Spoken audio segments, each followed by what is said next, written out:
4-1 your final here at Copps Coliseum. The Toronto Marlies over the Hamilton Bulldogs on toy toss night. Laura Barney with Derek Wills. Now, Derek, I'm not sure where you want to start with this one, but as always, we're going to get your thoughts on the game. I'm not sure where I want to start with this one either. It was a tough night at the office for the Hamilton Bulldogs. I thought they were really sloppy for a lot of the game, and you can't play like that against a team that takes away time and takes away space like the Toronto Marlies do. You've got to be sharp with your passes.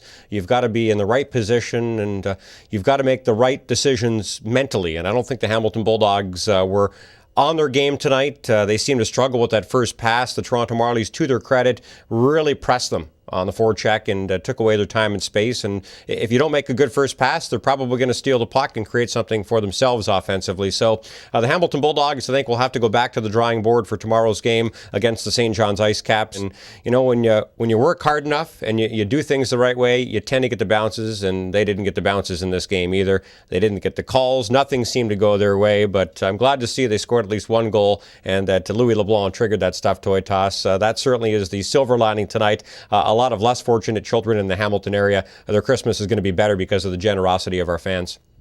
Now, you look at when the Hamilton Bulldogs were down 1-0, not a bad number to be down by, but we've seen it before, that mind cramp and 3 goals by the Toronto Marlies. What, in your opinion, went on there? Well, they were down 1-0, and I thought both teams played a road style of hockey in the first period. It wasn't a pretty first period by any means. I'm not sure the fans, great crowd here tonight, but I'm not sure they were entertained by the opening 20 minutes of hockey. But it was a 1-goal game, and the Hamilton Bulldogs certainly had an opportunity to get back to even in that second period. And then 3 quick goals, as you mentioned, by the Toronto Marlies. When you work hard and you do the right things, you tend to get the bounces. And I thought the Toronto Marlies played a really good game on the road tonight, and they probably earned a couple of good bounces, and they got them on a couple of their goals. And then the Hamilton Bulldogs made it 4-1. And I really thought they had a lot of life in the final 9 minutes of the second period. Plethora of opportunities to get that second goal. They couldn't capitalize on those opportunities. Had some chances in the third period, but I think if they got to within 2 or 1 before 40 minutes was up, they might have had a chance, but couldn't get that second goal. And Drew McIntyre made the saves he had to make. All right, Derek, thank you very much for your thoughts as always, and we're going to see what our coaches had to say.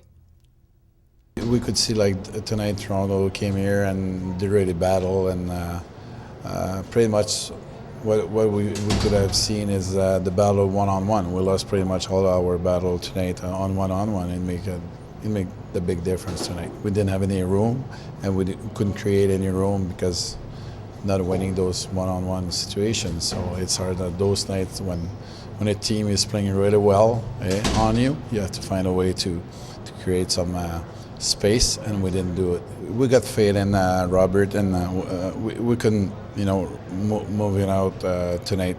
The team didn't really play well in front of him, and we couldn't blame him for the loss. I mean, tonight, the Ds and the forwards has to, do a little bit more, and we couldn't do it.